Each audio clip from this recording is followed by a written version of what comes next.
The title of this presentation is Emergent Writing. Let's review what we know about oral language development. The main constructs of language involve mastering phonology, mastering grammar or syntax, and also developing vocabulary through semantic understanding and also pragmatic understanding of how language is used. By age 6, a child with so-called typical language development knows about 10,000 words and acquires 3,000 words every year. Some of the constructs that fall under the category of emergent reading are concepts of print. This is the understanding that print carries meaning. Concept of a word, having the understanding that a sequence of letters on a page represent a word and a word represents an idea. Finally, concept of letter. This can include print directionality and formation of a letter. Writing is thinking with a pencil. It's also a way for children to express creativity and uniqueness. Increasingly, writing becomes important as children get older. Indeed, writing is a premier way in which children think and express their ideas. Researchers agree that children go through certain developmental stages of writing. These may vary in length from child to child. Development typically spans from 2 or 2.5 to 5 years of age, from the late toddler stage to the end of the preschool years. Invented spelling refers to a young child's attempt to use their best judgment about spelling. There are 5 stages depicted on the slide, starting with pre-phonemic, moving to early phonemic, and then into letter name. Those first 3 stages are where we see invented or temporary spelling. Stage 4 is considered transitional, and stage 5 is conventional. Let's look at some examples to see what each stage looks like on the page. Stage 1, pre-phonemic, is like role play writing. Often what's featured in this role play writing is scribbles, drawings, numbers, and mock letters. The child knows that print carries a message, but there's no understanding of the letter-sound relationship, also referred to as alphabetic principle. There's a preference at this stage for uppercase letters. The age range in which we might see this would kind of end in kindergarten and first grade. So let's look at pre-phonemic examples. Here we see scribble on the page. It looks like curvy shapes at the top followed by linear signs at the bottom. There's another kind of spiral curvy drawing, and at the top of the page here are circles with sticks that sort of resemble what we could recognize as potential letters or numbers eventually. Stage 2 is the early phonemic stage.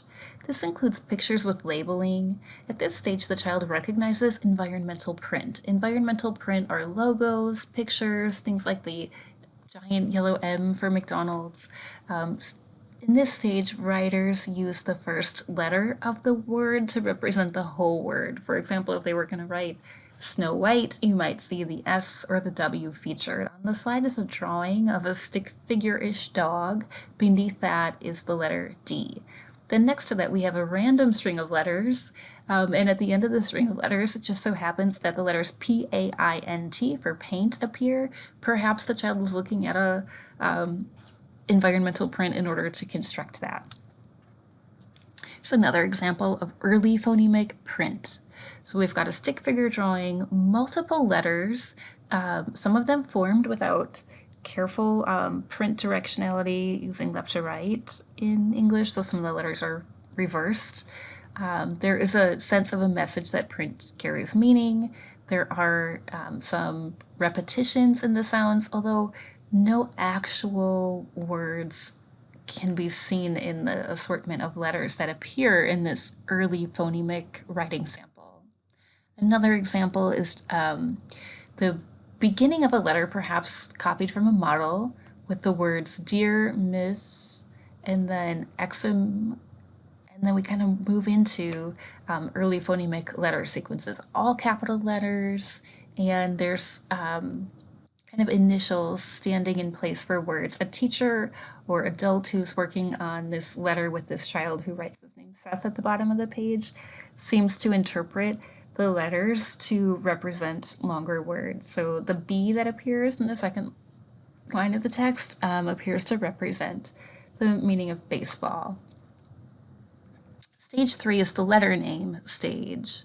In this stage, the child selects letters on the basis of the sounds they hear in the word. Sometimes they use the beginning and end to represent the word. We often see this at the end of kindergarten, into first grade, and even sometimes into second grade. So for the word cat, we see a drawing of a cat on the page, and the letter CT appears. So the child is representing the initial and final phoneme in the word cat. Another sample here is a drawing of a person standing among what might be a field of flowers. We can tell from this writing sample that the child's at the letter name stage. We've got some words and sounds that, some letters that represent sounds to make words. See if you can take a look at the letters here to figure out what the meaning might be. Bit by mosquitoes on Earth, perhaps. Maybe the picture is actually mosquitoes and not flowers.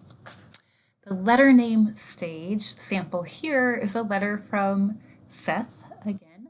And here we see more representation of actual phoneme grapheme matching. So the letter is Dear Mrs. Levita, I do not know how to bring a turtle fish. Some of you watching this will do better at interpreting this letter name stage writing than I am. Basically, we could tell letter name stage because we see phoneme grapheme correspondence emerging. We can kind of get a sense of what the child hears in the words as he's writing with this inventive spelling. In the transitional stage, we see more frequently the use of vowels in most syllables. Children begin to apply spelling rules, and it's a little bit easier to read the writing sample in this stage. So here's a transitional stage letter. The child is writing to Miss Peterson and Mrs. Yawn. We can see that there are uses of vowels throughout the sample, spacing and actual spelling of words that the child has been able to represent the full beginning, middle, ending sounds of. So for example, I see the word go, to, home, had, good, fun. The child is able to sort of transition out of just letter names into more accurate representations of words using all of the phonemes that they hear and some phonics generalization patterns. So for example, the word love has a silent E at the end of it, and at the end of this letter, L-O-V-E, that full word is represented. At the very bottom, this is exciting, it says, P.S. I'm going to vote. All of those words are spelled in a conventional way, so the child's transitioning from letter name toward conventional spelling.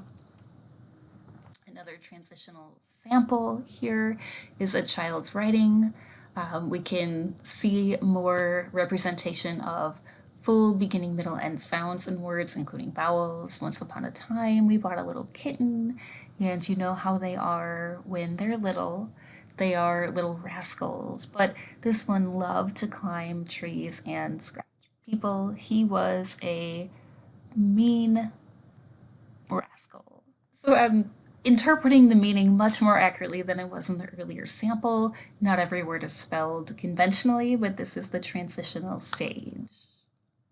In the conventional stage, it's clear that the writer internalizes the alphabetic principle, meaning they understand the letter and sound, and they can write that letter to represent that sound.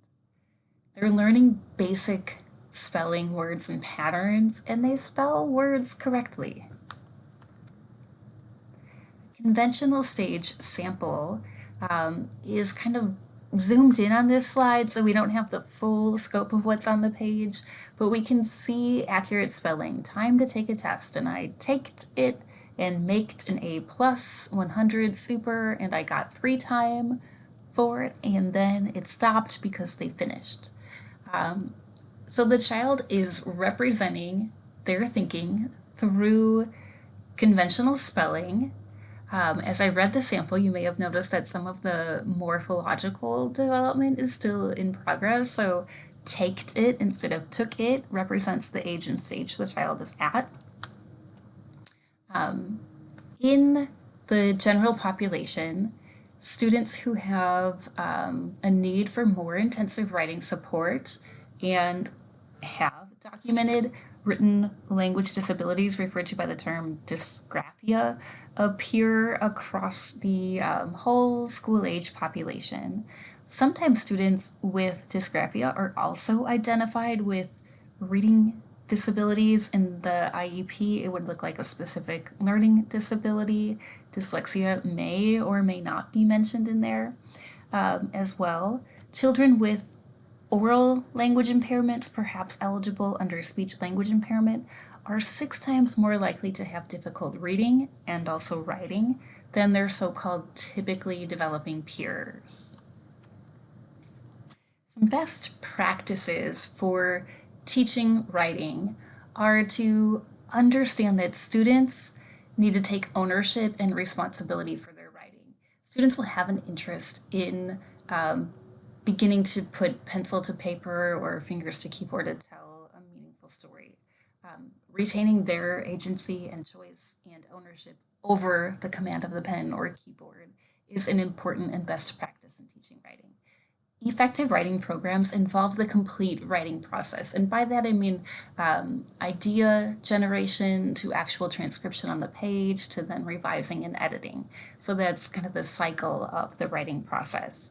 It doesn't happen neatly and linearly always. It may be that some ideas are generated, recorded, revised, more are added through in that same cycle for the entire composition to be developed. As teachers, our best practice advice is to help students in their drafting and revising of their transcribed or written compositions. Grammar and mechanics are best learned in the context of actual writing, opposed to worksheet pages or isolated skill drill practice tasks. So it's best learned in context. It may be possible to lift isolated skills to front load or pre-teach or allow repetition and rehearsal with, but that shouldn't be the end of the writing instruction, right? So it should go back to the actual context of meaningful, authentic text production. Writing should extend throughout the curriculum. So writing about learning and science, writing about social studies topics, writing in response to reading, writing to record a schedule. Writing can be infused throughout the school day.